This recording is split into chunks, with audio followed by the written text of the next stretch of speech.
Entramos ya en esta sección a la proclamación del Señor, sí, resucitado, que viene a ser una de las partes donde más énfasis pone Pedro en su sermón. De hecho, era una práctica usual que los apóstoles utilicen más la sección en la vida de nuestro Señor Jesucristo en el área de la resurrección para presentar el Evangelio. Cuando vemos el capítulo 2, generalmente más viene a nuestra mente cómo eran los primeros cristianos, ¿no?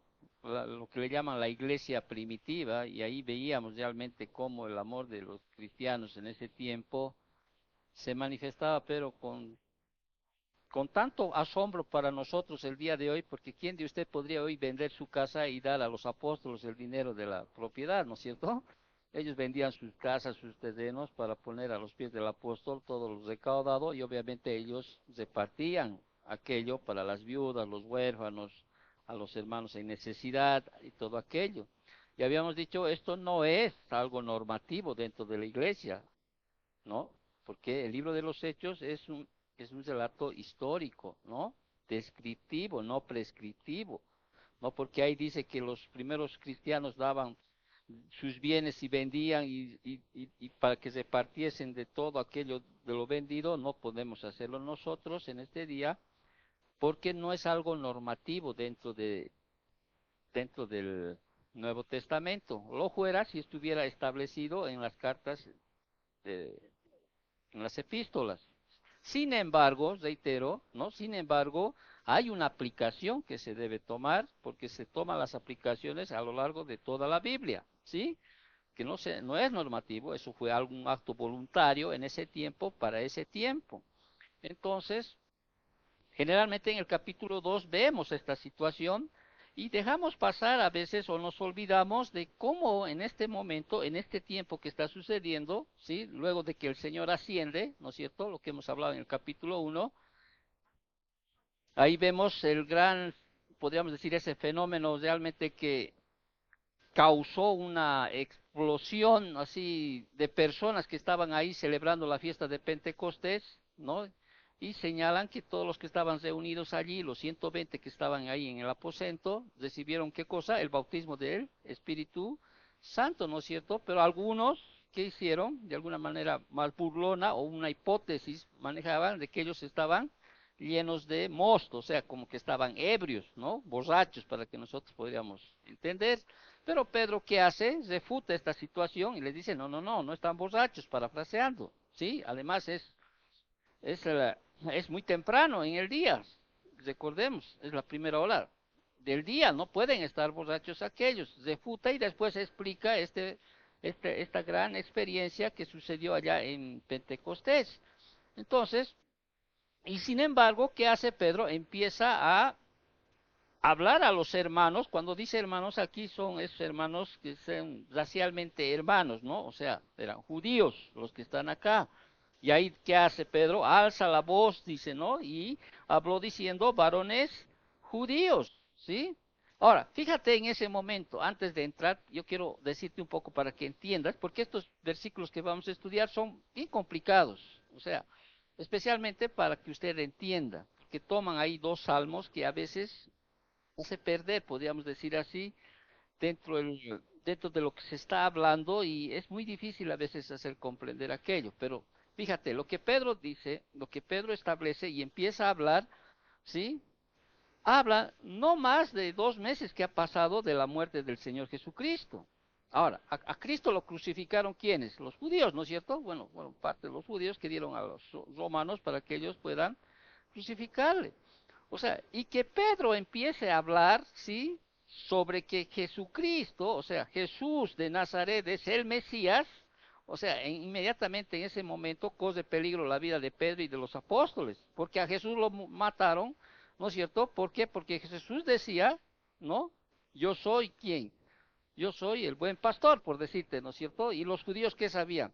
Sabían el Salmo 23, Jehová es mi pastor, o sea, nada me faltará, ¿no es cierto? Jehová, Dios es mi pastor, y que él diga yo soy el buen pastor, o sea, estaba diciendo yo soy Dios, ¿no? Soy el Mesías, y ¿qué hicieron los judíos? Querían prenderlo, querían matarlo en varias oportunidades, ¿no es cierto? Y ahora que los discípulos, dentro del contexto, Pedro diga, sí, al que ustedes mataron, así lo que vamos a estudiar, sí, era ese Mesías, ¿no? En ese momento podían, la gente ahí estaba reunida, miles, porque imagínate, si solo 3.000 se convirtieron al Señor luego del discurso, ¿no? Luego del sermón de Pedro, y había mucho más personas, o sea, podían matarlos inmediatamente a los 120, o especialmente a Pedro, lo podían matar por decir aquello de lo cual Cristo dijo, y por eso lo mataron, ¿no? Obviamente hay muchas facetas en la muerte de nuestro Señor Jesucristo. Entonces Pedro ya no es ese Pedro timorato, ¿no? No es ese Pedro al que le decía, tú conoces a Jesús, ¿no? Tú creo que eras seguidor de ese Jesús, ¿no? Yo no lo conozco, ¿no? O sea, 3 veces lo negó al Señor. Ya Pedro está lleno del qué, lleno del Espíritu Santo, de poder.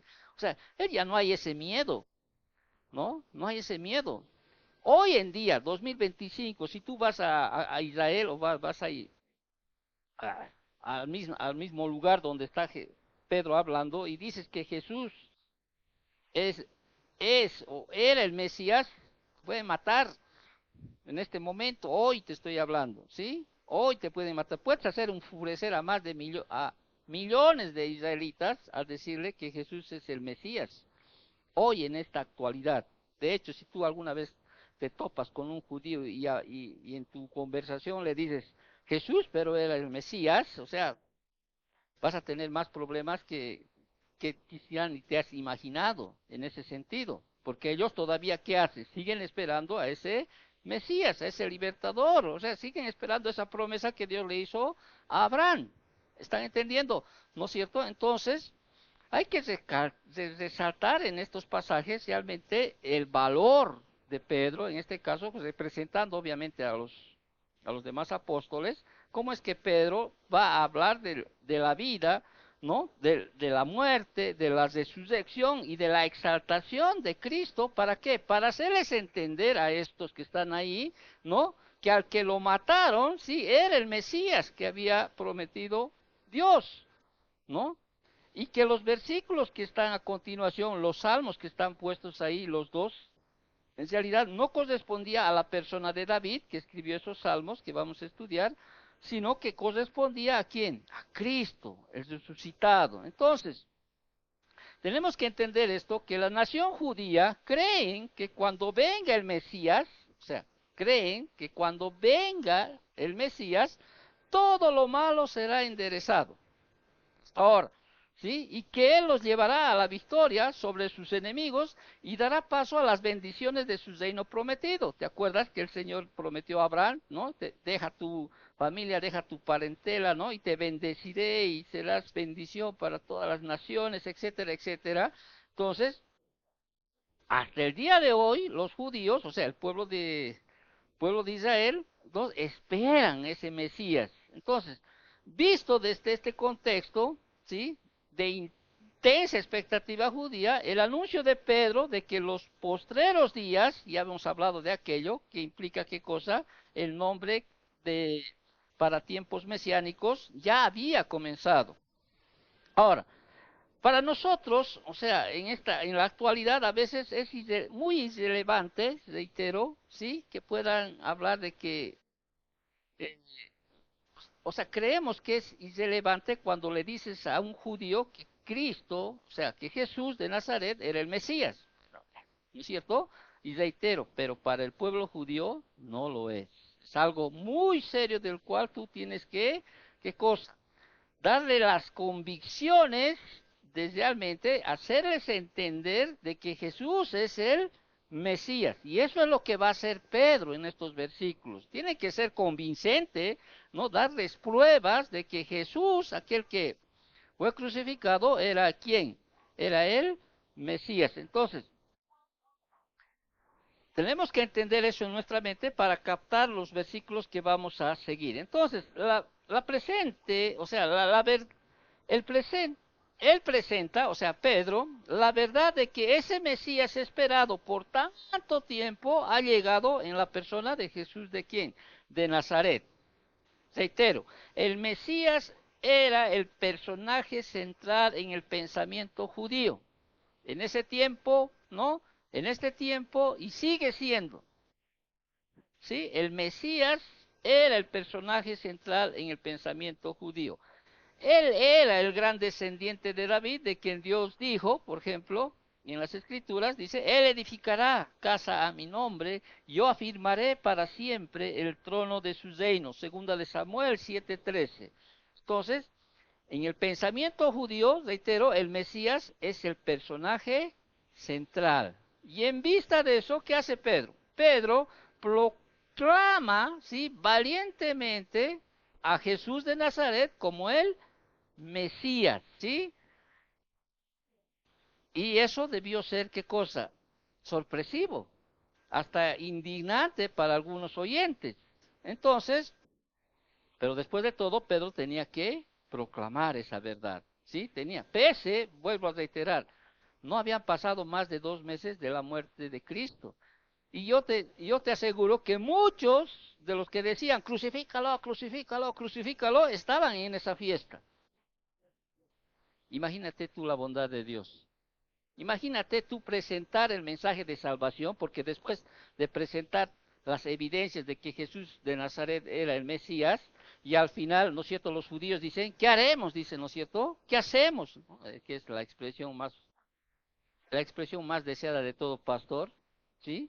Ya habíamos dicho, no va a decir Pedro, vengan, pasen aquí al frente y vamos a hacer una oración, repitan conmigo, abro mi corazón al Señor. No va a decir eso, y no hay en la Biblia aquella situación. Y alguna vez alguien me dijo, ¿pero es pecado entonces hacer eso? No, le digo. Pero lo que tienes que estar seguro que esa oración que hacen no salva. Y lo que salva realmente es que la fe puesta en Cristo Jesús, pero con arrepentimiento. Por eso Jesús que decía, arrepiéntanse, ¿no es cierto? Y conviértanse.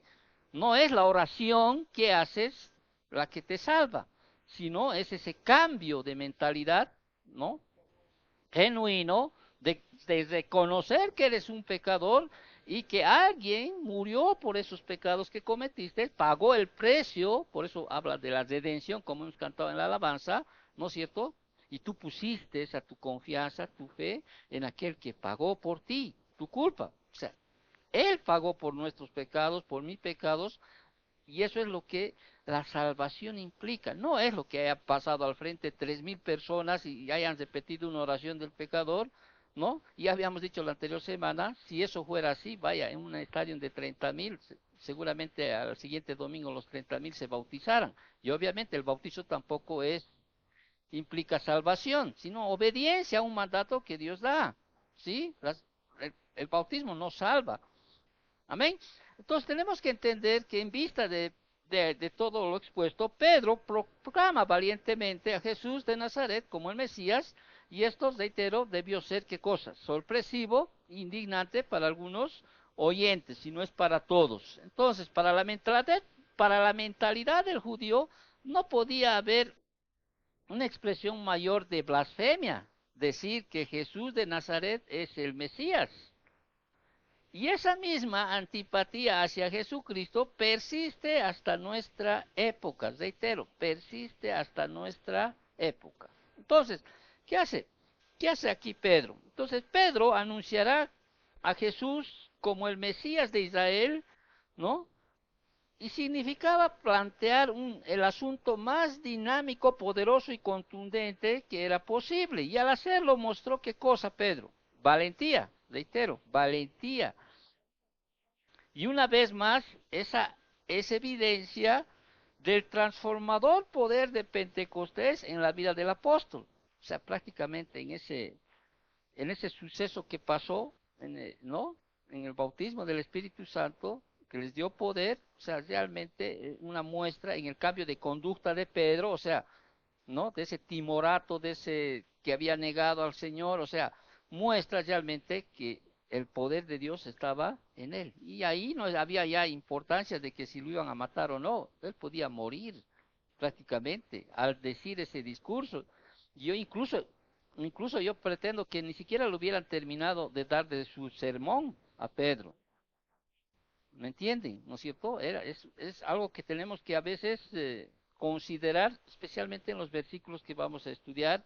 Vemos esa elocuencia, esa valentía, hay una palabra exacta que no me acuerdo ahorita, ese denuedo, ¿no? Para expresar esta verdad y decirles, Jesús de Nazaret es ¿quién? El Mesías. Entonces, ya entrando al estudio, ¿no es cierto? Después de explicar el milagro de Pentecostés que hemos estudiado en las anteriores clases, ¿no? En la introducción, ahora inicia, ¿no? Pedro su sermón, ¿no? Concretamente, reitero, creo que ya es la 10ª vez que estoy mencionando esto, que Jesús de Nazaret es el Mesías divino. Y manifiesta aquello, o sea, manifiesta las credenciales de Jesús demostrando, o sea, o qué evidencias él tiene que mostrar, porque seguramente en ese momento, al decir que Jesús es el Mesías, ¿no?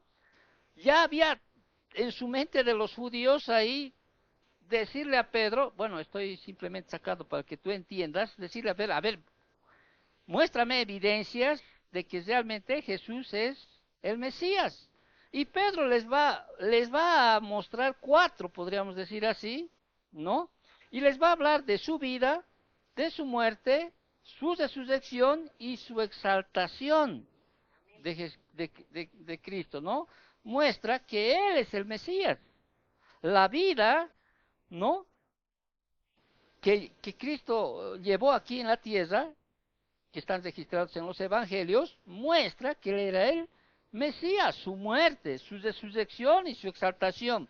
Y es más, ellos eran testigos de lo que hizo Cristo. Recuerda, más de uno de ellos, a ver si tú entiendes el contexto, más de uno de ellos que estaba ahí ha debido comer el pan que multiplicó el Señor. Más, más de uno de ellos que estaba ahí ha debido presenciar, es más, yo estoy seguro que presenció la resurrección de Lázaro.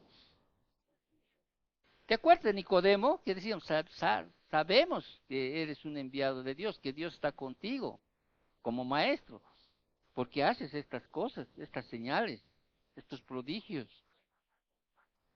Si dice que la fama de Jesús creció, ¿no es cierto?, cuando él estaba, ¿por qué? Y todo el mundo traía a los enfermos, endemoniados y todo aquello. Y estamos hablando no más de 2 meses, o sea, no más de 2 meses, ¿no? Y 1, 2 y 3 años anteriores de todo lo que hizo Cristo. Y muchos de los que estaban ahí quisieron, vieron, pero ¿qué hicieron? Rechazaron a Cristo, ¿sí?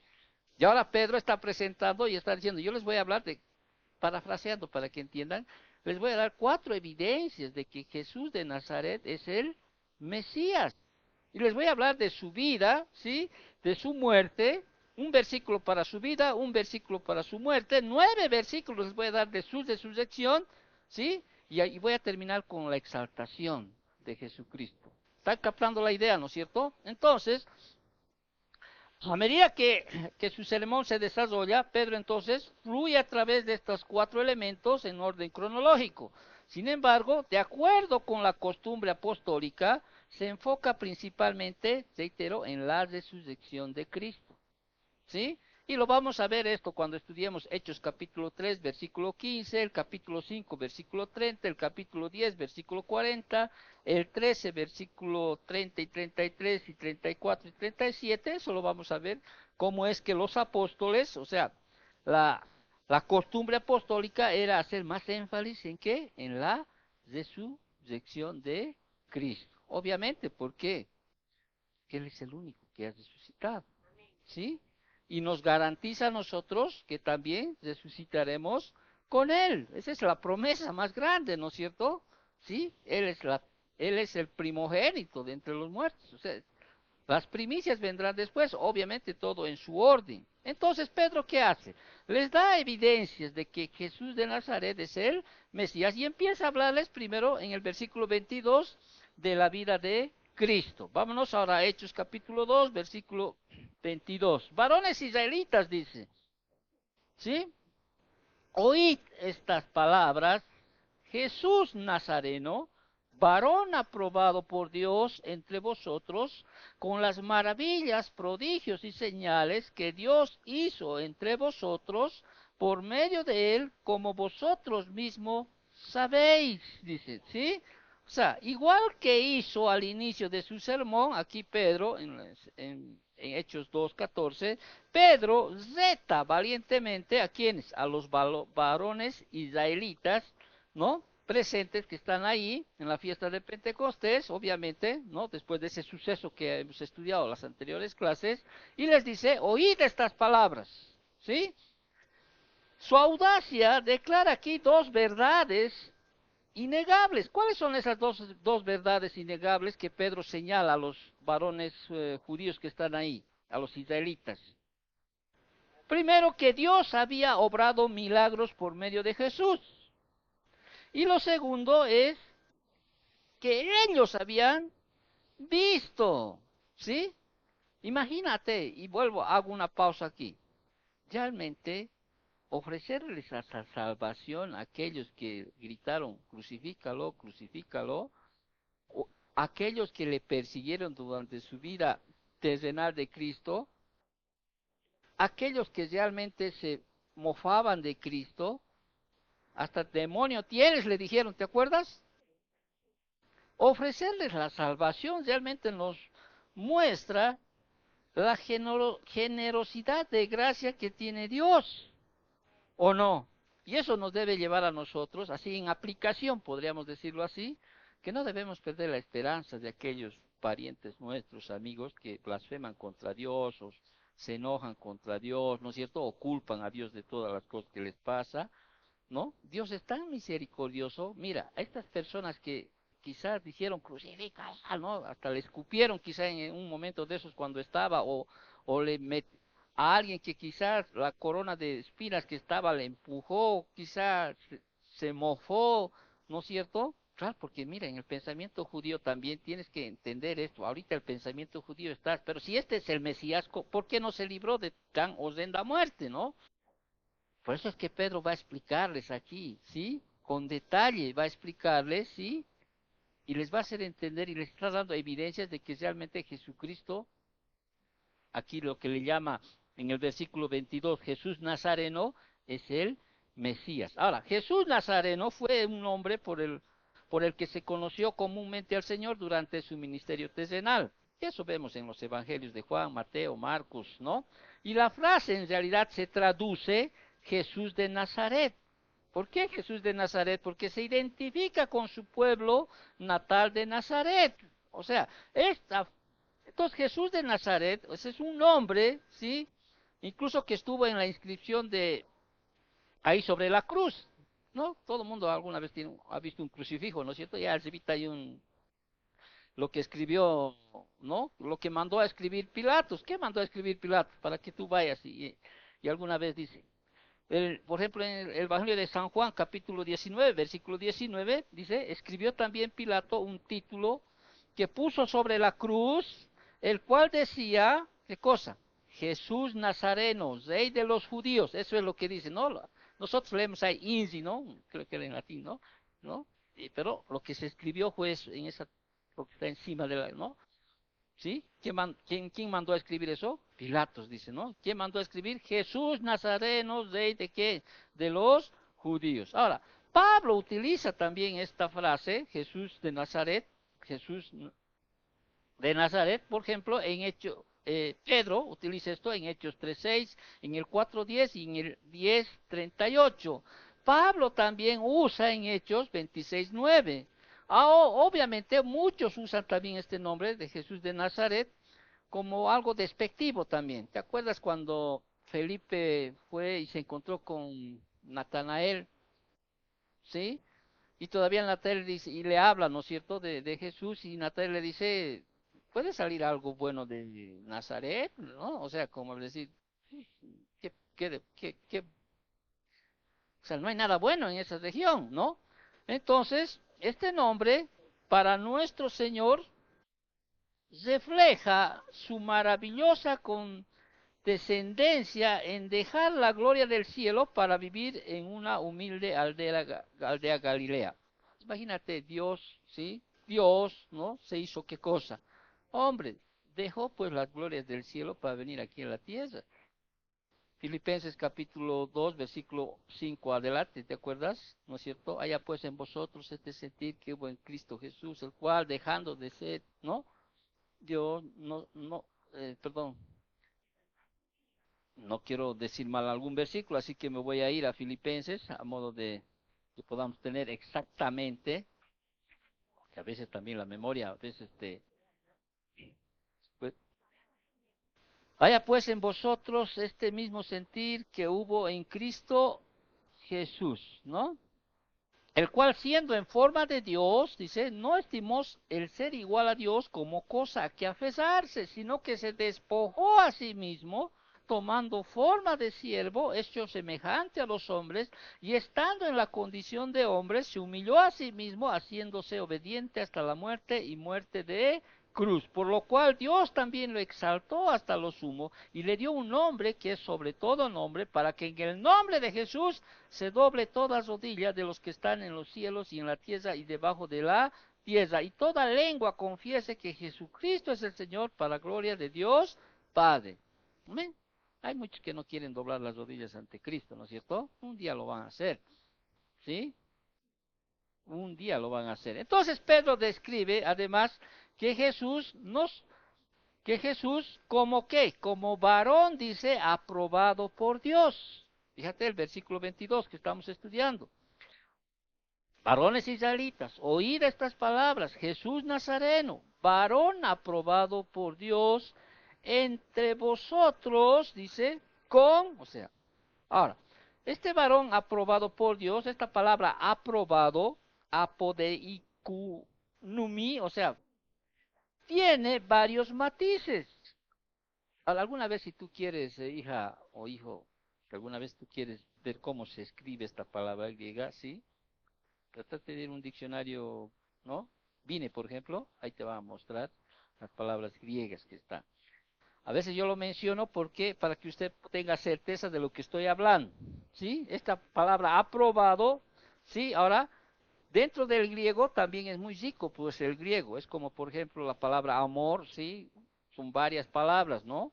Amor, agape es una palabra, fileo, estorge, eh, eros, ¿sí? Por ejemplo, cuando sin eros se está refiriendo a ese amor sexual, ¿sí? El amor ágape es incondicional, el amor fileo es ese amor de hermanos, el amor estorge, por ejemplo, es ese amor de parientes. De la misma manera, por ejemplo, esta palabra aprobado tiene varias matices, ¿sí?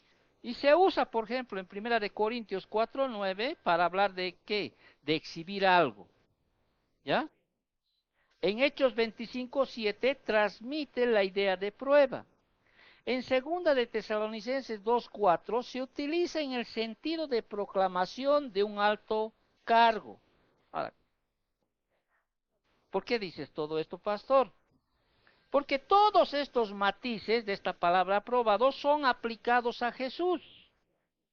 Reitero, son aplicados a Jesús. Él fue exhibido como Dios en carne humana, ¿verdad? Sí. Fue confirmado, ¿sí? Como dice Hechos 1:3, con muchas pruebas indubitables. Y finalmente Dios le exaltó hasta lo sumo y le dio un nombre que es sobre todo nombre, lo que leímos en Filipenses 2:9. Entonces, todos estos matices son aplicados a Jesús.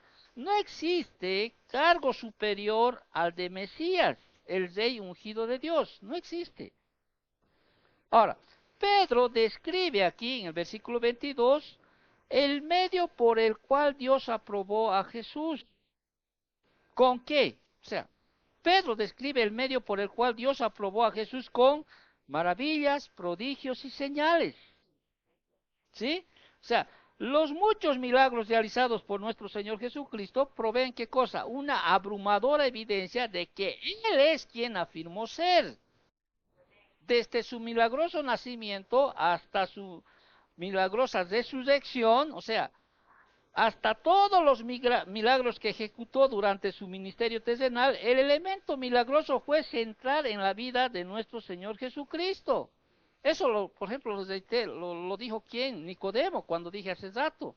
Porque él dijo en Juan 3:2, Rabí, sabemos que has venido de Dios como maestro, porque nadie puede hacer estas señales que tú haces si no está Dios con él. Sabemos, pero pese a que ellos sabían, ¿no es cierto? ¿Qué hicieron? Rechazaron. Es más, lo perseguían aún más.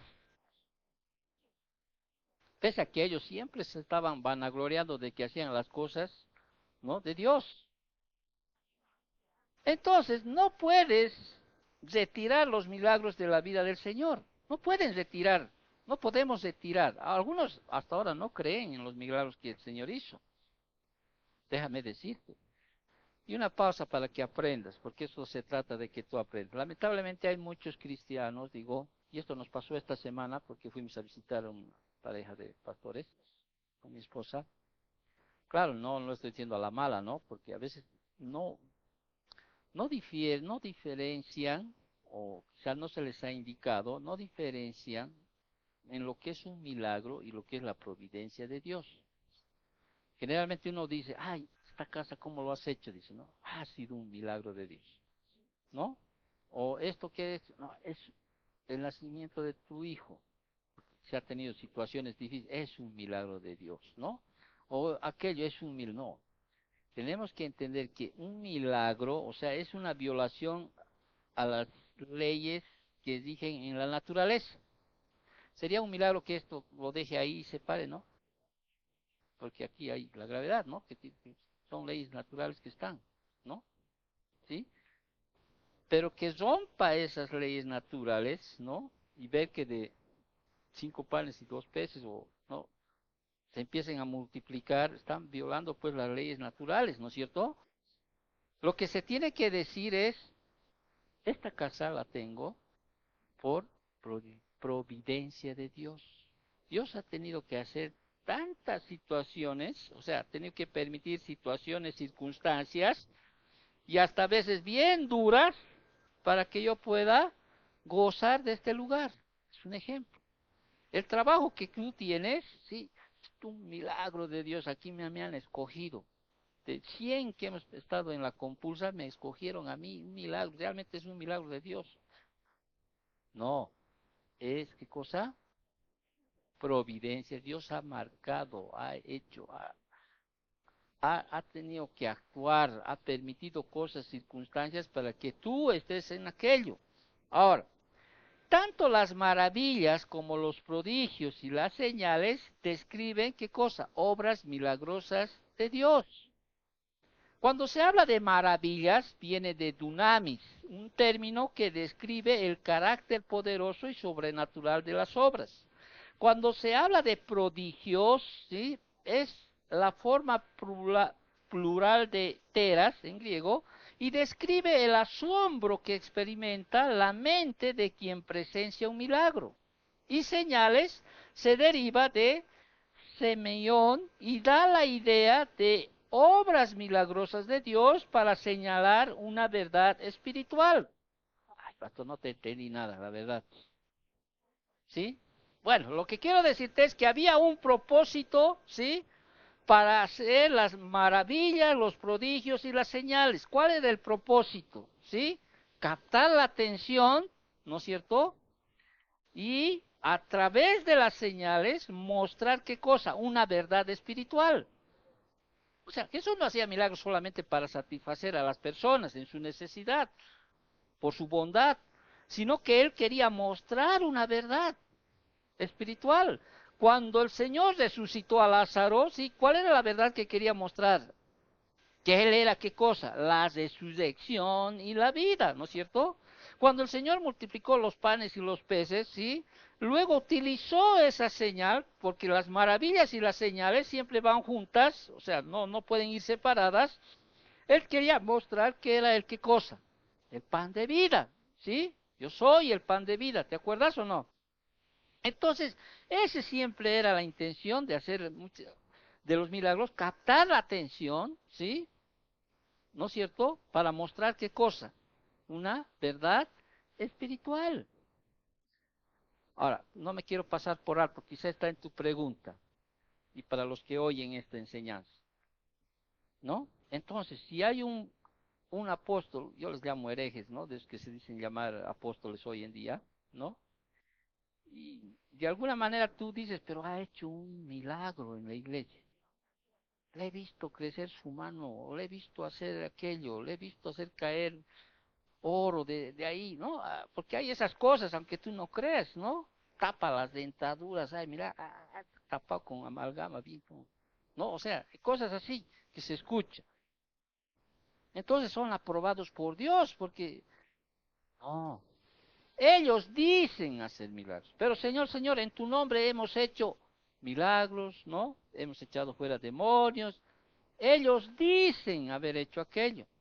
Y además hay mucha diferencia entre lo que es un verdadero milagro y una verdadera sanidad. Hay mucha diferencia, ¿no es cierto? Mucha. Y vamos a hablar de eso más adelante. La siguiente clase, quizá en el capítulo 2, vamos a ver realmente cómo es una sanidad verdadera en Dios. Y no estoy diciendo que Dios no pueda hacer aquello. Vamos a identificar cómo realmente es una verdadera sanidad, un verdadero, o sea, milagro en ese tiempo, que ahora lo llaman. Vamos a ver aquello, pero con las escrituras. Entonces, los milagros de nuestro Señor Jesucristo constituyeron poderosas expresiones del poder de Dios diseñadas para captar, ¿qué cosa? La atención de las personas y señalarles una verdad espiritual. Siempre había una verdad espiritual de por medio. Siempre había. ¿Sí? Siempre había aquello. Amén. Sí. Entonces Jesús no hizo sus milagros por su cuenta, nos dice aquí en el texto, sino que Dios los hizo por medio de él, dice. Fíjate el versículo 22 que estamos estudiando. ¿Sí? Señales de Dios que Dios hizo entre vosotros por medio de él, como vosotros mismos lo sabéis. Una pausa aquí para que tú entiendas más adelante. Si te das cuenta, yo me he recalcado en los versículos, por ejemplo, 22 está expuesto Dios hizo entre vosotros. En el versículo 23 está el anticipado conocimiento de Dios. El versículo 24, el cual Dios levantó. En el versículo 32 dice, resucitó Dios. En el versículo 33, a la diestra de Dios. En el versículo 36, quien vosotros crucificas de Dios le ha hecho Señor y Cristo. ¿Te das cuenta que siempre está Dios ahí centrado? O sea, siempre la participación de Dios está ahí en la vida, en la muerte, en la resurrección de Cristo. Y Pedro recalca eso reiteradamente, por eso él he mencionado estos versículos.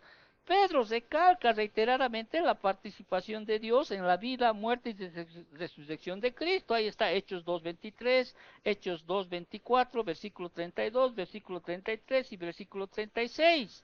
Y explica Pedro aquí y amplía la evidencia que revela que Jesucristo no fue un impostor, sino que realmente era el Mesías elegido por Dios. Ahora, al final del versículo 22, Pedro les recuerda que los milagros de Dios realizados por medio de Jesucristo fueron hechos, dice, entre vosotros como vosotros mismos sabéis. ¿Qué implica eso? ¿Qué significa eso? O sea, los judíos no podían afirmar que no los vieron, porque aquí Pedro les está señalando, y seguramente Pedro les vio a algunos, ¿sí? Ustedes saben lo que hizo Cristo, ustedes saben sobre los milagros, y por poco no les dice, no, no es su falta de información, ¿sí? Que no hayan aceptado al Mesías, sino es su odio y su amor al pecado, porque siempre les decía Jesús, ¿no es cierto? Ustedes aborrecen la luz, o sea, y eso le costó, ¿no? Claro, en los propósitos de Dios les costó aquello. Pero los judíos en ese tiempo, ¿qué era? Trataron de prenderle y matarle al Señor. Como sea, su odio era tal que aparece en muchos lugares de las Escrituras. Muchos. Por eso dice, procuraban matarle. Pero aún el Señor dice, pero él escapaba, dice, ¿no? De sus manos. Todo su odio hacia el Señor, pues se ve en muchos pasajes de las Escrituras. Algunos te puedo indicar Juan 10, 37 al 38, versículo 39, el Evangelio de Juan, capítulo 11, del 46 al 47, el capítulo 40 hasta el 53, Juan 12, del 17 al 18, bueno, hay muchos pasajes. Entonces, unos días después de estas mismas personas, ¿no? Reitero, estos gritaban, ¿qué cosa? Crucifícalo. No había pasado mucho tiempo. Entonces, la evidencia, al final esto, ¿qué resumimos? En esta primera evidencia, al hablarles de la vida de nuestro Señor Jesucristo. La evidencia de la vida y las obras de Jesús mostró de modo concluyente e innegable que Él era el Mesías de Dios. ¿Sí? Mostró. Obviamente, pero puestos que los hombres, como dicen las escrituras, amaron más las tinieblas que la luz, porque sus obras eran malas, como dice Juan 19, cometieron el pecado más grande que se puede cometer. ¿Sabe cuál es el pecado más grande que se puede cometer? Rechazar a Jesucristo. ¿Sí? Entonces, Pedro les da una evidencia de que Jesús de Nazaret es el Mesías. ¿A través de qué? De su vida, que ellos mismos presenciaron. Y una segunda evidencia convincente, obviamente tiene que ser convincente, ¿no es cierto? Que no deje nada de dudas, es de que Jesús de Nazaret es el Mesías divino, ¿sí? Es que la muerte de Cristo. Versículo 23, y dice, leo el versículo 23. A este, dice, del cual está hablando el versículo 22, ¿no es cierto? ¿De quién está hablando el versículo 22? De Jesús de Nazaret. A este, dice, entregado por el determinado consejo y anticipado conocimiento de Dios, prendisteis y matasteis por manos de inicuos crucificándole. Entonces, a este, o sea, aquí pone en manifiesto el contraste entre la evaluación que sus oyentes hacían de Jesús. Ellos habían rechazado y crucificado al mismo ser a quien Dios había honrado como Mesías. Y en este versículo Pedro responde una objeción que surgiría en las mentes de sus creyentes. ¿Cuál sería esa objeción o lo que pensaban los judíos en ese momento? Que si Jesús era el Mesías, ¿por qué fue una víctima? ¿Por qué no usó su poder para evitar la cruz? De hecho, ¿te acuerdas que le dijeron al Señor, sí, si eres, ¿no? El Mesías, baja, baja de la cruz. Pero la respuesta de Pedro a esta objeción implícita es que Jesús no fue víctima, al contrario, fue ¿qué cosa? Versículo 23, entregado por el determinado consejo y anticipado conocimiento de Dios. Esta palabra entregado, donotos, aparece aquí, es la única parte donde aparece en el Nuevo Testamento, describe a quienes se rinden ante sus enemigos y que eran traicionados por otros. O sea, Dios le entregó a su Hijo para que fuera el Salvador del mundo, la cual suponía entregarlo a sus enemigos. Y debido al diseño de Dios, Jesús fue traicionado por Judas en manos de los líderes, a manos de los líderes religiosos, de los judíos, obviamente, quienes lo entregaron a los romanos para que lo ejecutaran. Determinado. Ahora esta palabra determinado es importante señalar, no viene de horizo, de donde tenemos la palabra horizonte, que significa marcar con un límite o predeterminar. Y la palabra aquí conocimiento, ¿sí? Viene de baulomaí y se refiere a la voluntad, diseño y propósito de Dios. Entonces son tres palabras claves que aquí hay que hacer mención. Entregado, determinado y conocimiento. Y si tomamos juntos estas tres palabras, tomados juntos, indican que Jesucristo fue entregado a la muerte debido a que Dios lo planeó y lo ordenó desde la eternidad. ¿Sí?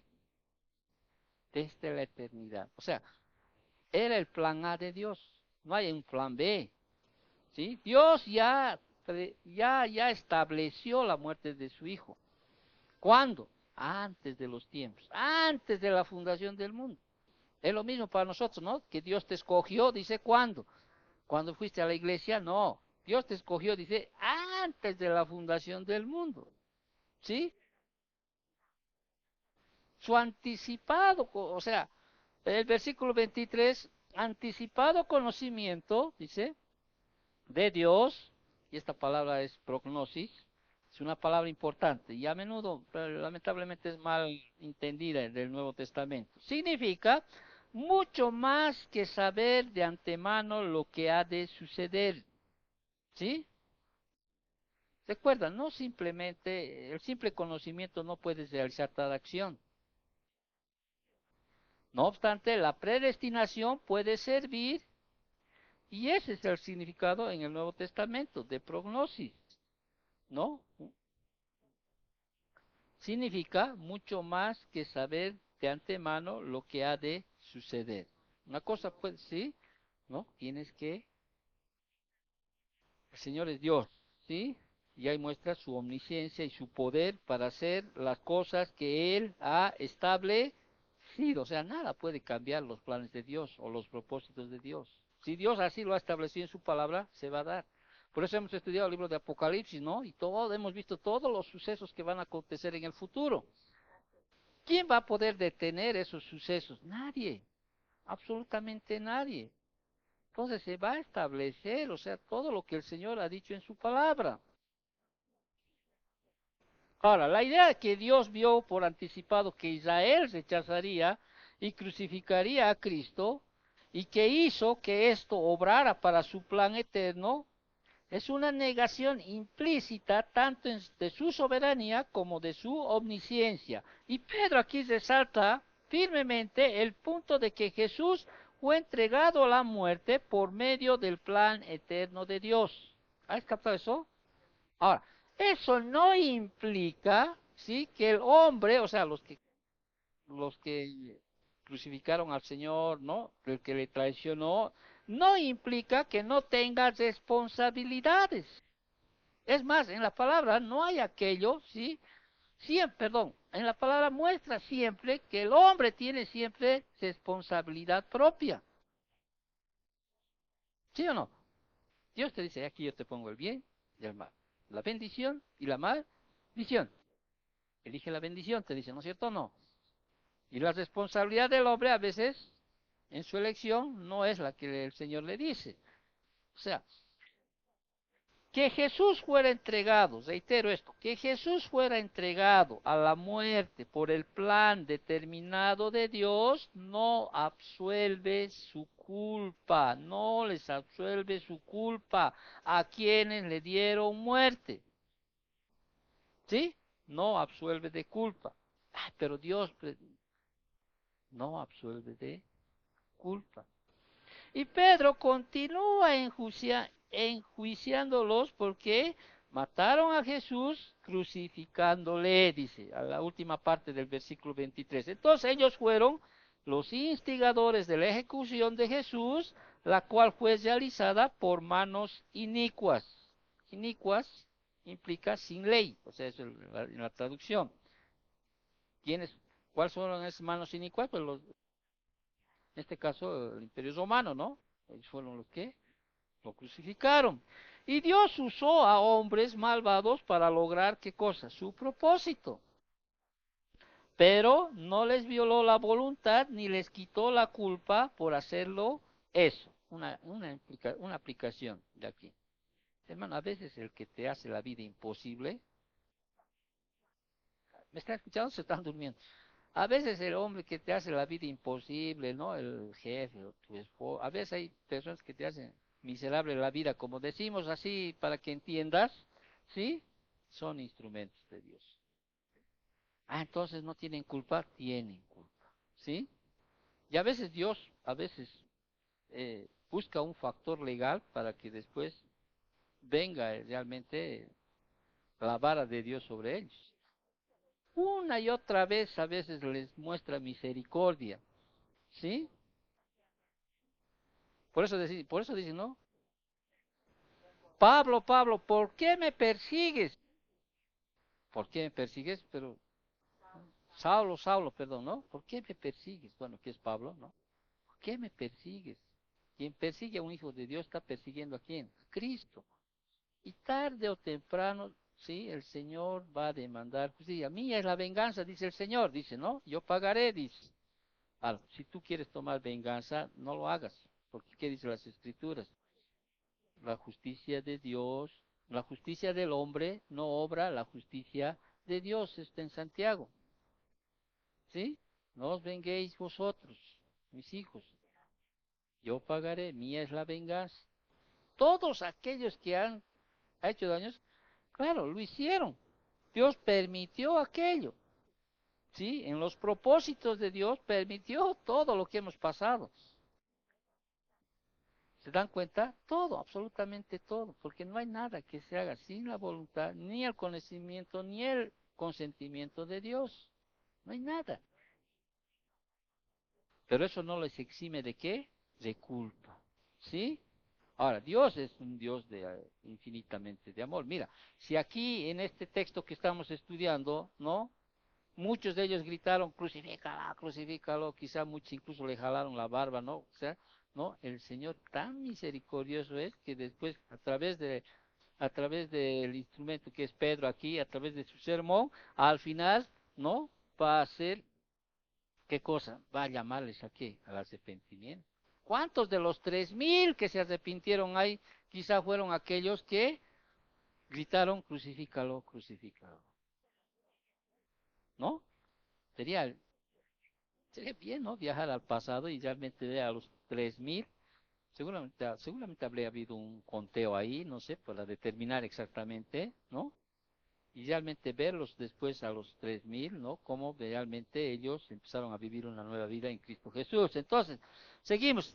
De ahí entonces que Pedro presenta la soberanía total de Dios junto a la responsabilidad total del hombre, ¿no? Es una verdad que al parecer paradójica de afirmar, se afirma en toda la Biblia esto, ¿no? Quizá una ilustración para entender la soberanía de Dios y la responsabilidad del hombre. Por ejemplo, Cristo habló en Lucas 22:32 y allí habló de su traidor, ¿no? Habló de Judas, ¿no? Y el Señor ahí, ¿qué expresó? A la verdad, dice, el Hijo del Hombre va según lo que está determinado. Pero ay de aquel hombre por quien es entregado. ¿Sí? Entonces, los hombres son responsables no por los planes de Dios, sino por sus propios pecados. Y el Antiguo Testamento enseña claramente entonces que el Mesías debía morir. Terminando esta sección.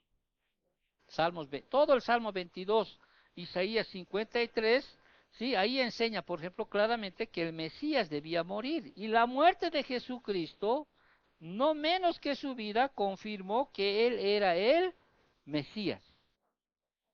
Y los judíos sabían mejor que nosotros, porque los judíos recitaban de memoria los salmos. Entonces, en el Salmo 22 y en Isaías 53 estaba establecido que el Mesías debía morir. Entonces Pedro les dice, bueno, les doy esta evidencia. Primero les hablo de la vida de Cristo, ¿no? ¿Están captando? ¿Sí? Y ahí vemos en la vida de Cristo que Jesús de Nazaret, al que ustedes crucificaron, era el Mesías. Ese Jesús de Nazaret, ¿sí? Que murió en la cruz, ¿sí? Que fue profetizado en los Salmos 20 y en Isaías 53, era el Mesías. Pero Pedro hace más hincapié, fíjate, son un versículo de la vida y un versículo de la muerte, y Pedro va a dar 9 versículos sobre la cuarta, podríamos decir, evidencia convincente de que Jesús de Nazaret era el Mesías, y va a hablarles de la resurrección de Cristo, ¿sí? Tengo que terminar estos 4, si no, no voy a poder parar, así tenga paciencia.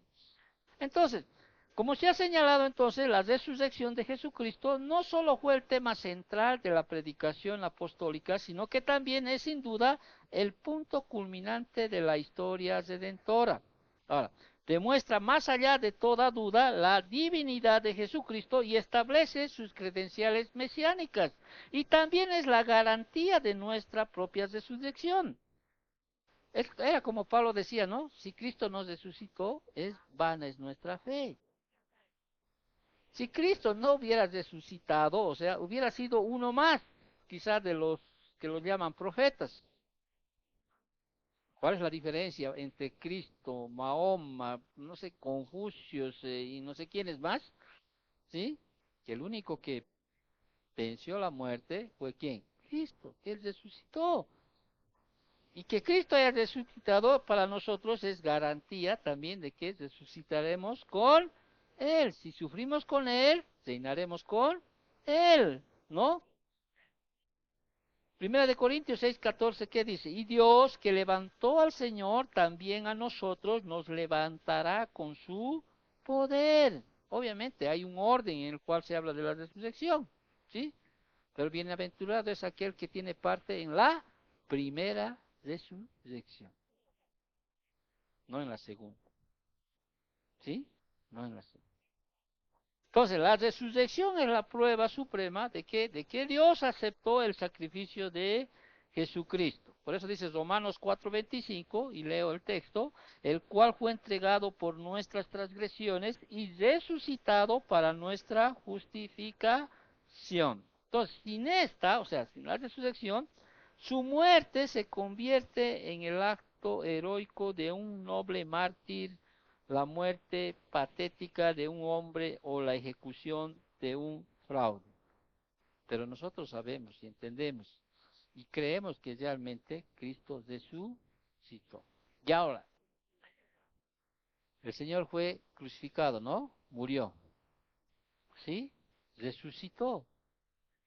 Y no solo lo vieron los apóstoles, más de 500 dices que dieron testimonio de que Cristo realmente resucitó. Ahora, más allá de lo que empiezan a decir, es que no estaba muerto, estaba en un estado de, no sé, hay cada cosa que se dice, ¿no es cierto? ¿Sí? No, él murió, ¿sí? La mayor prueba de que Jesús es el Mesías no es su enseñanza o sus milagros, o ni siquiera su muerte, es su resurrección, ¿sí?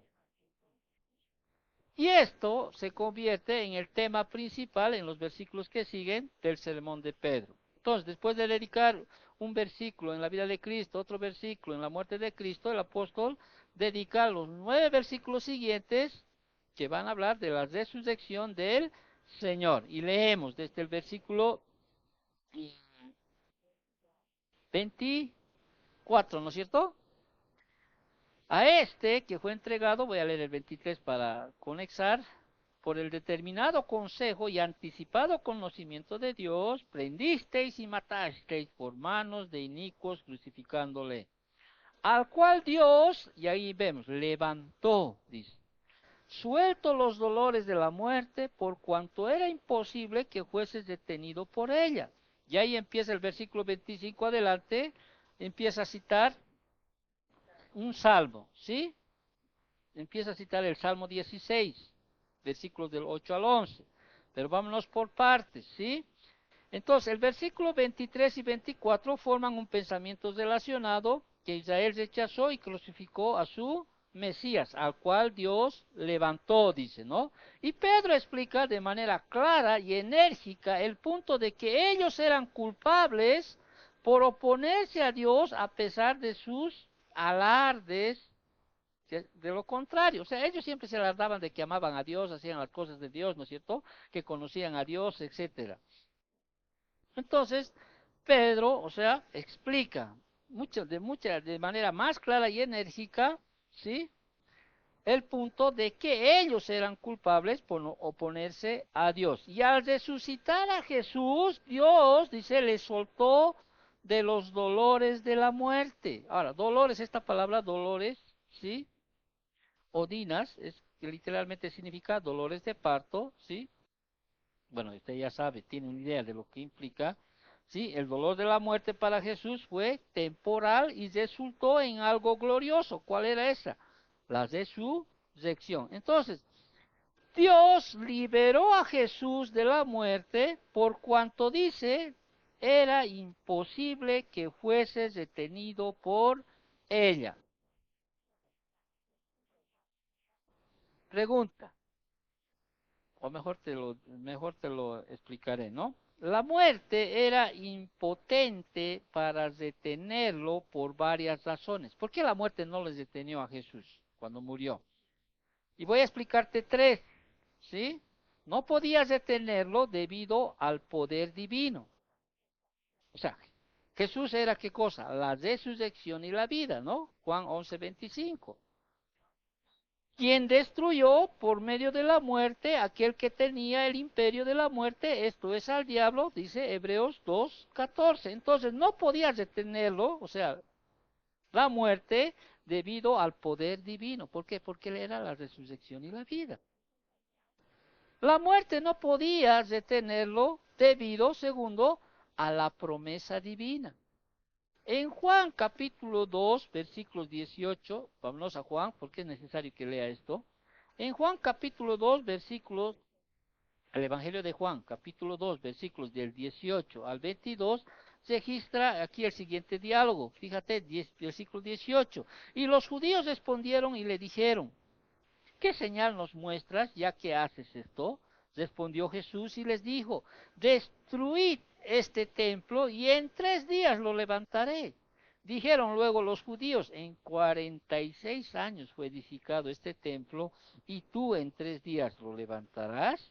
Mas él hablaba del templo de su cuerpo. Por tanto, cuando resucitó de entre los muertos, los discípulos se acordaron que había dicho esto y creyeron la escritura y la palabra que Jesús había dicho. Entonces, la muerte no podía detenerlos debido a la promesa divina. Él dijo, ¿no es cierto? Y en Lucas 26, 24, 26, nuestro Señor manifestó a los discípulos, así está escrito. Y así fue necesario que el Cristo padeciese y resucite de los muertos al tercer día. Entonces, la muerte no podía detenerlo debido a la promesa divina. Y Él nos dijo que iba a resucitar.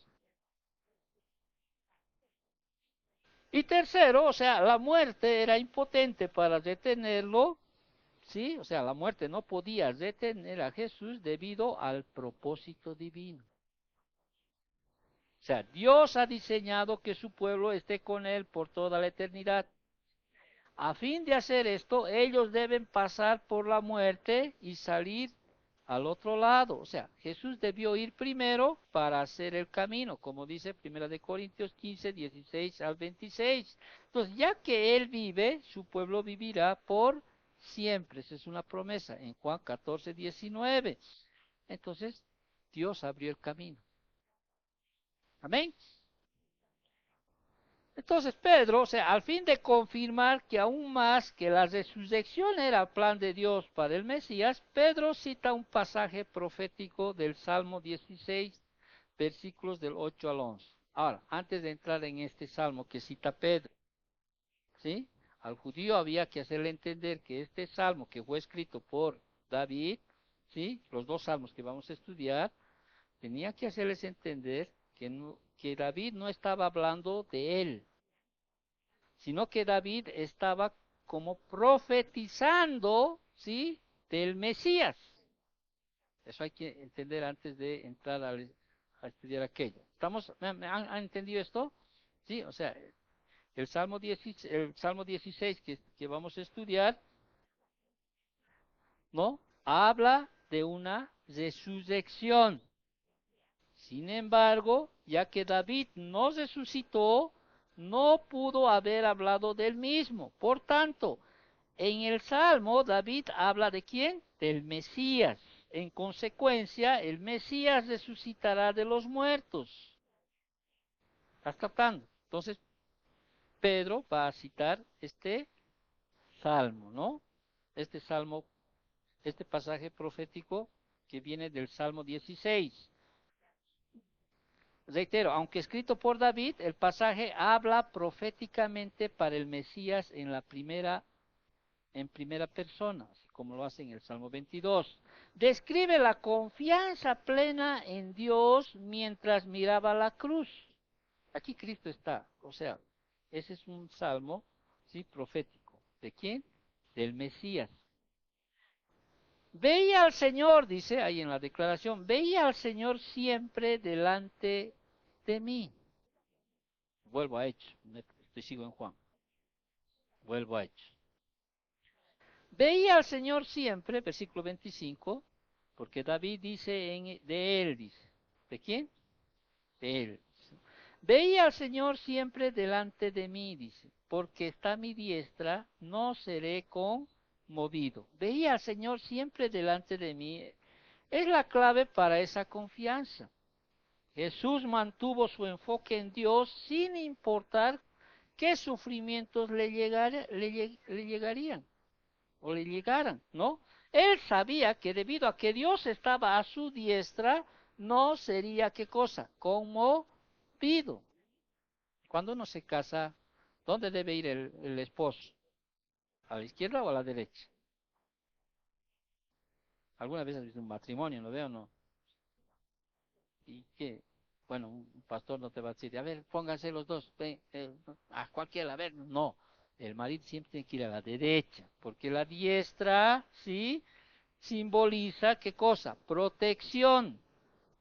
Cuando había un guardaespaldas que tenía que cuidar a alguien, ¿sí? El guardaespaldas no podía ponerse a la izquierda, tenía que ponerse a la derecha, porque con la derecha podía cubrir con el escudo y con la otra mano podía pelear. O sea, por eso, aquí la diestra significa protección, ¿ok? Entonces, él sabía que debido a que Dios estaba a su diestra, no sería conmovido. Y eso daba razones para que el Mesías esté con gozo. ¿Cuáles serán esas razones? Su confianza en la protección de Dios, ¿no? Porque estaba a la diestra, ¿sí? O sea, debido a su confianza en la protección de Dios, el Mesías podía decir, mi corazón se alegró y se gozó mi lengua. O sea, ni siquiera la perspectiva de la cruz pudo frenar el gozo de Jesús. Y así lo dice, ¿no? Hebreos 12:2, donde dice Jesús, por el gozo puesto delante de él, sufrió la cruz. Otra razón para el gozo del Mesías fue que su confianza en que también su carne descansará, dice, en esperanza. Estamos leyendo el versículo 26, y aún mi carne descansará en esperanza. Y la carne aquí se refiere al cuerpo físico. Descansará, kataskenoo, literalmente significa plantar una tienda. Entonces, y esto expresa la seguridad del Mesías de que podía encomendar su cuerpo a la tumba con la confianza plena de que resucitaría otra vez.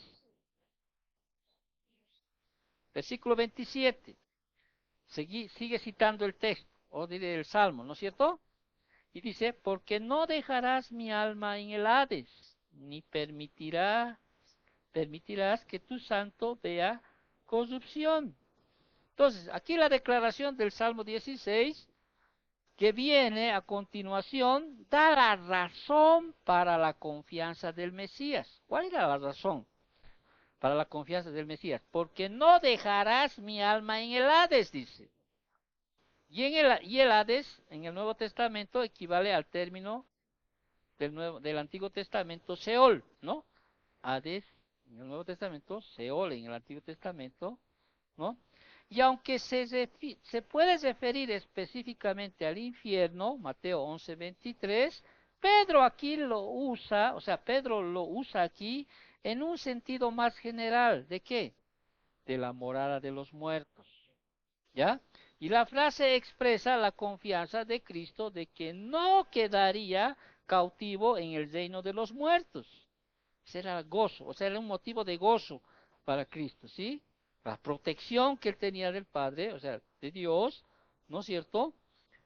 Y la confianza que él también tenía de que él no iba a ser, no iba a permanecer o iba a quedar ahí en ese lugar, en la morada de los muertos. Y Dios tampoco permitirá, dice, que su santo vea corrupción. Ahora, santo es un título mesiánico. Marcos 1:24, Lucas 4:34, Juan 6:69. Claro, nosotros entendemos como santos también cuando decimos, tú eres santo, ¿no es cierto? Yo soy santo. ¿Qué significa santo? Somos apartados para para Dios y los propósitos de Dios. Somos apartados. Amén. Entonces, durante sus 3 días en la tumba, el cuerpo de nuestro Señor no experimentó corrupción. Eso es lo que quiere decir, no experimentó corrupción.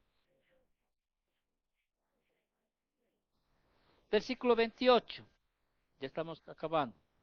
Me hiciste conocer los caminos de la vida, me llenarás de gozo con tu presencia. ¿Cuál es el tema del cual está hablando en este salmo? Está haciendo énfasis Pedro en este salmo. La resurrección, entienda, la resurrección. La cita aquí que Pedro hace del Salmo 16:11 ha desconcertado a algunos comentaristas ya que no parece favorecer su argumento. Aunque la frase los caminos de la vida, o sea, el texto en el hebreo usa, en el original usa el singular, sería la senda de la vida. ¿Ya? Y se puede interpretar como una referencia a la resurrección. Por tanto, tendría el sentido de el camino a la vida de resurrección, porque el contexto sugiere fuertemente esta interpretación, porque se está hablando aquí de la resurrección. Yo sé que tú quizá no me vas a entender, quizá otro que esté escuchando me va a entender mejor. Entonces, como consecuencia de la resurrección, el Mesías pudo afirmar acá en el versículo 28 al final, me llenarás de gozo, dice, al experimentar la presencia de Dios. Y el versículo 29, ahora Pedro llega al meollo del argumento y dice, dirigiéndose una vez más a los judíos como hermanos, reitero, hermanos como hermanos de etnia, ¿no? O sea, ¿sí? De linaje, no de hermanos de cristianos o de... Aquí Pedro, ¿no? Les recuerda, dice, confiadamente que el patriarca David murió y fue enterrado. Es más, su sepulcro proporcionó evidencia visible de que él no había cumplido la profecía del Salmo 16. No obstante, David hablaba como profeta, no de sí mismo. ¿Sí? Versículo 30. Pero siendo profeta, voy a volver al 19 para que tú entiendas, dice, varones hermanos, 29. Se os puede decir libremente del patriarca David que murió y fue sepultado, claro, ¿sí? Años atrás. Y su sepulcro hasta ahora, perdón, y su sepulcro está con nosotros hasta el día de hoy. O sea, les está diciendo, David sigue ahí en su sepulcro. Él no resucitó, o sea, este salmo no está hablando de sí mismo, o sea, David no está hablando de sí mismo, sino está hablando de aquel que iba a resucitar, que iba a levantarse de los muertos, del Mesías, ¿sí?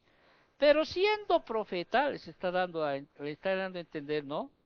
Y sabiendo que con juramento de Dios le había jurado que de su descendencia, en cuanto a la carne, levantaría a quién? Al Mesías, o sea, a Cristo, o sea, al ungido, para que se sentase en su trono. Entonces, él sabía que con juramento Dios le había jurado que uno de su descendencia se sentaría en su trono. Y esa promesa se declara en Segunda de Samuel, capítulo 7, versículos del 11 al 16, que tú puedes leerlo luego en el transcurso de esta semana. Entonces, en el versículo 31, David, entonces, viéndolo por anticipado, habló de qué? De la resurrección de Cristo, de quien a diferencia de David, su alma no fue dejado en el Hades, ni su carne vio corrupción. ¿Ok? Entonces, el razonamiento de Pedro sobre el Salmo 16 se puede resumir de la siguiente manera, lo que ya había manifestado hace rato, que el Salmo habla de una resurrección. Sin embargo, ya que David no resucitó, no pudo haber hablado del mismo. Por tanto, en el Salmo David habla del Mesías y en consecuencia el Mesías resucitará de los muertos y Pedro comunica ahora su poderosa conclusión, versículo 32, a este Jesús resucitó Dios de lo cual todos nosotros somos testigos. El razonamiento es convincente. ¿Cuál? Que Jesús de Nazaret es el Mesías. Punto. ¿Sí? Y termina con una cuarta evidencia convincente de que Jesús de Nazaret es el Mesías divino. Hemos visto qué cosa: la vida, la muerte, la resurrección, y ahora les va a dar de una cuarta: la exaltación de Cristo. Versículo 32 al 36. 3 versículos que nos faltan. Les pido paciencia. Jesús no solo resucitó de entre los muertos, sino que también fue exaltado al lugar de honra, gloria y poder. Lo que hemos leído en Filipenses capítulo 2, ¿sí? Versículos del 9 al 11. ¿No? Fue exaltado al lugar de honra, gloria y poder a la diestra de Dios. ¿Sí? Pedro dice que desde esa posición exaltada, leo, versículo 33, ¿sí? Desde esa posición exaltada, dice, habiendo recibido del Padre la promesa del Espíritu Santo, ha derramado esto que a vosotros veis y oís. Entonces, ¿qué hace Pedro aquí? Ahora el apóstol lleva a sus oyentes al principio del fenómeno de Pentecostés. Y les dice que lo que acaban de ver resultó de la promesa de Dios de enviar al Espíritu para inaugurar la era mesiánica. Lo que hemos estudiado, Joel capítulo 2, versículos 28 y 29. Ahora que Cristo fue resucitado y glorificado, Dios cumplió esa promesa. ¿Cuál promesa? Esa que dijo en Juan capítulo 7, versículo 39, que ya lo hemos citado la anterior vez.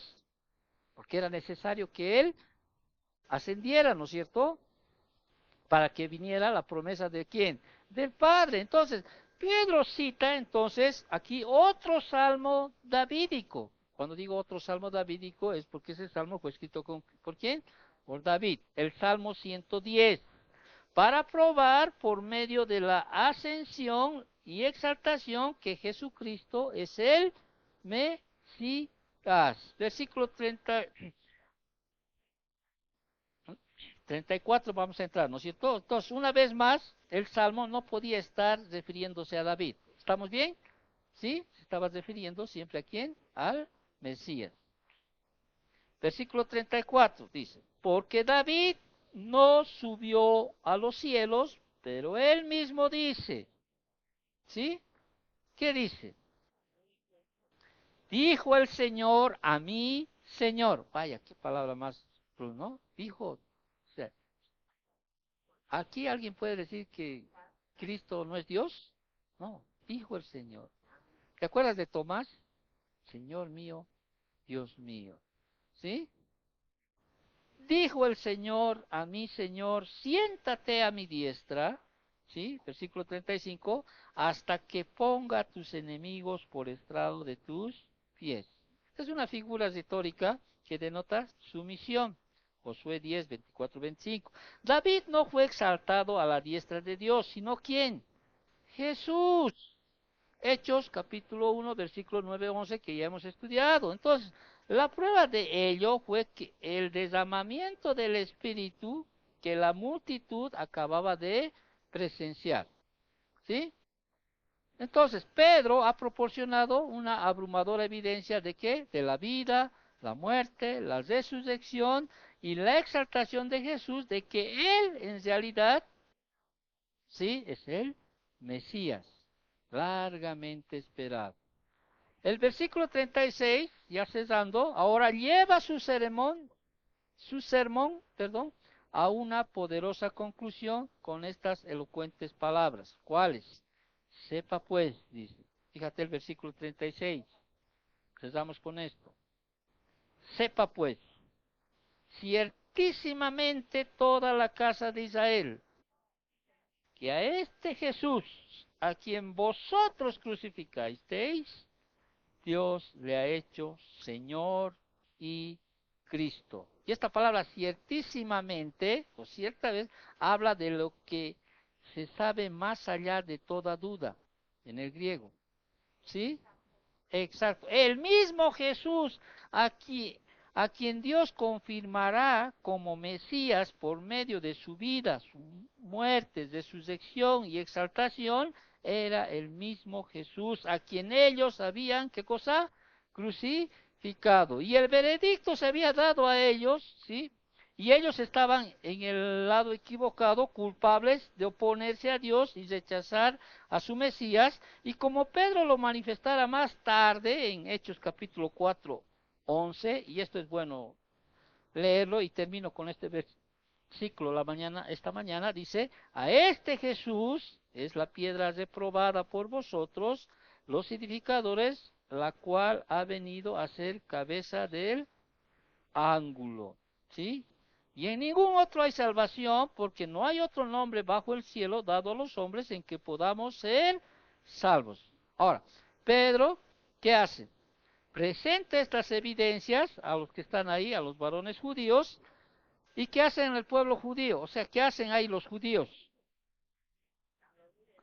¿Qué dice Pedro? Al oír esto, dice, Pedro les dice, pasen al frente y van a hacer la oración conmigo. Repitan conmigo. No, no dice eso, ¿no veo? No. ¿O no? A diferencia de los proveedores de la falsa enseñanza, Pedro ofrece la respuesta correcta a la pregunta de cómo ser salvo. ¿Quieres saber cómo ser salvo? Sí, verdaderamente a través de las escrituras, sí, no se pierda la siguiente semana, si Dios así lo permite, aunque la siguiente semana creo que es día del peatón, no hay transporte, no sé, por confirmarse, no avisan todo aquello, tal vez por esto de la basura la puedan hacer algo, o confirmamos, ¿sí? Entonces la siguiente, si Dios así lo permite, porque debemos entender que si Dios así lo permite, ¿no? Ahí va a haber el verdadero llamado que se debe hacer, ¿sí? El llamado, el llamado de Dios para salvación. Gracias, bendito Dios, por tu palabra. Gracias, Señor, por no solo mostrar evidencia a aquellos que un día, Señor, mataron, Señor, al Mesías prometido, Señor. Gracias, Señor, porque aún a nosotros nos muestras evidencia, papito Dios, por fe que un día, Señor, tú levantaste, Señor, de los muertos, aquel que es la resurrección y la vida, Padre Santo. Gracias, papito Dios, te agradecemos por la enseñanza. Bendice esta semana, Señor, cuídanos, Padre Santo, no nos dejes caer en tentación, líbranos de todo mal, cuida a nuestros hijos, a nuestros niños, Señor, que sigan creciendo en el conocimiento tuyo, que todo lo que hoy hayamos aprendido, Señor, pues con nuestras palabras en el transcurso de la semana podamos hacerlos entender, papito Dios. Gracias, Señor, bendecimos toda ofrenda que se da. Te agradecemos por todo en nombre de Cristo Jesús. Amén.